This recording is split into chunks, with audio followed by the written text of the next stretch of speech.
Quels deux fronts? Le front de gauche et le Front National.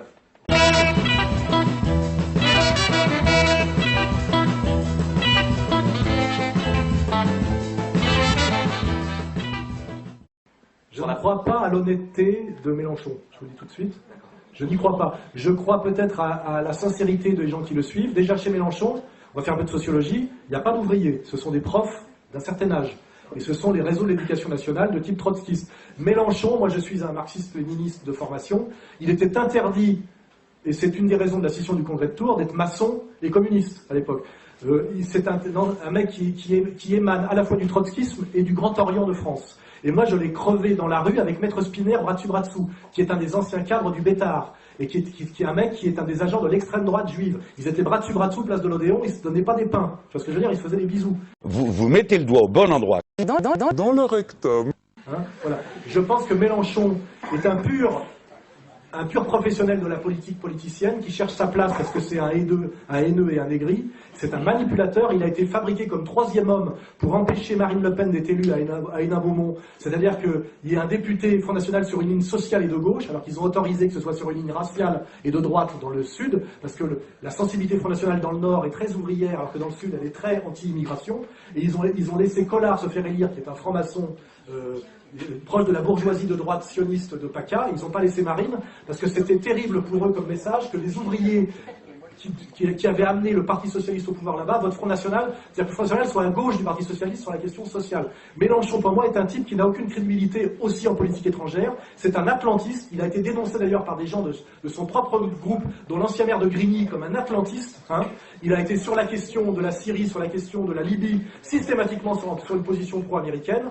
Là, c'est la première fois qu'on voit un pays dire « si on a une bombe, on ira taper sur Israël ». Ça, personne ne peut accepter une chose pareille. Ce type, pour moi, il n'y a aucun espoir avec un mec comme ça. Et en ce moment, d'ailleurs, il a été un jaune sur l'affaire des bonnets rouges.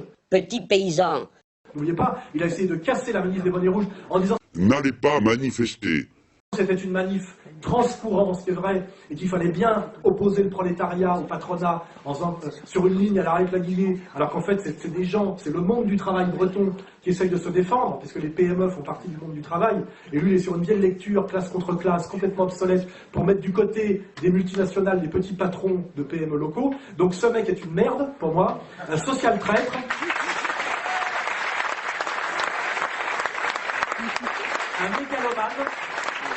Un mégalomane, parce qu'il se prend pour le petit père des peuples, etc. Et c'est typiquement un pur... Il a voté le oui à Maastricht à l'époque où moi je faisais campagne pour le non, donc ça veut dire que j'avais mieux compris que lui à l'époque.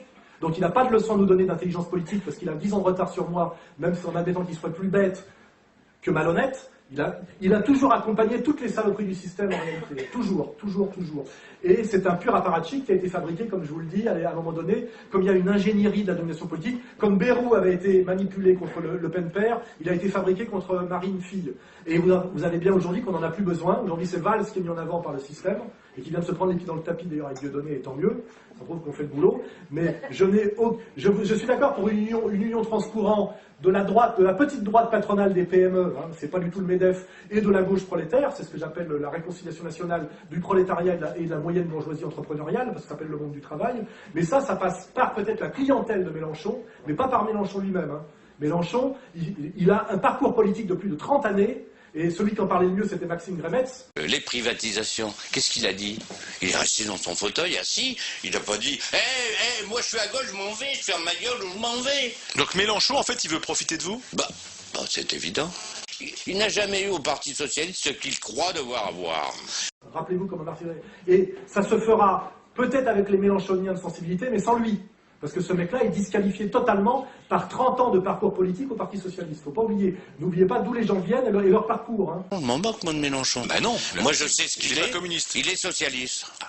Ok. Oui, il est socialiste. Il revendique. Il n'a pas changé. Il n'a pas changé. Moi, je l'ai vu, excusez-moi, je l'ai vu quand il a été frotté et ciré les pompes à Jospin pour avoir un petit secrétariat d'État à la formation. Ouais, il a changé depuis. Voilà. Alors moi je veux bien que demain ils disent finalement je veux discuter avec Marine Le Pen. Or son boulot c'est pas discuter avec le Front National sur la question sociale. Je vous rappelle que la question sociale au front est peut-être la plus à gauche de tous les partis politiques aujourd'hui. Il est là pour faire toujours le même boulot pour le PS, d'empêcher les gens de comprendre que le Front National peut avoir des solutions économique valable. Et je veux dire, il n'est pas pour la sortie de l'Europe, il est en fait dans tous les standards au niveau de la politique économique, de la politique étrangère, dans tous les standards du système. Voilà, il faut en être, et vous pouvez le vérifier, c'est pas moi qui vous le dis, je vous demande pas de me croire, j'ai fait le travail critique et vous verrez que j'ai raison à peu près à 100%. Et j'ai plein de témoignages d'anciens mélenchoniens qui me disent j'y avais cru, c'est du bidon. Le candidat du Front de gauche arrive 1 heure plus tard de l'autre côté du marché. Et pas de chance, ça commence mal. J'en ai tous les jours, hein, voilà. Et tant mieux. En tout cas, moi, si je peux me permettre, ce que tu dis, ce que tu demandes, ce que toi tu demandes, ça s'appelle égalité et réconciliation, j'ai envie de dire, hein, grosso modo. Qui n'est pas un parti politique, et tant mieux. Voilà, donc moi j'invite même des gens à ne pas voter. Ça, non, mais c'est sûr qu'il faut faire de la réconciliation nationale au niveau, je dirais, racial, mais aussi au niveau social. C'est les deux dimensions. Moi, c'est les catholiques qui tendent les mains aux musulmans sur ce qu'on appelle le front de la foi, mais c'est aussi le prolétariat de la classe moyenne qui se réconcilie sur le dos de la banque, alors que la banque a toujours poussé, je l'explique dans Comprendre l'Empire, finalement sur une lecture grossière de la lutte des classes en disant patron, travailleur, et je rappelle qu'Arlette Laguillet était une employée de banque.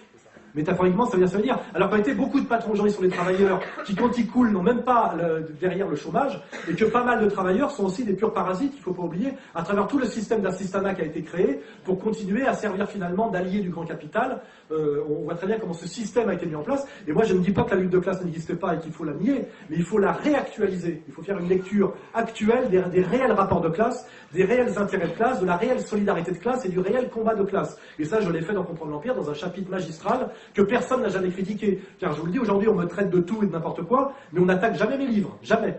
Ni vers la féminisation, ni Comprendre l'Empire, parce que, comme je le dis, j'ai entendu vos diffamations, vos agressions, vos mensonges, vos insultes, je n'ai pas entendu vos arguments.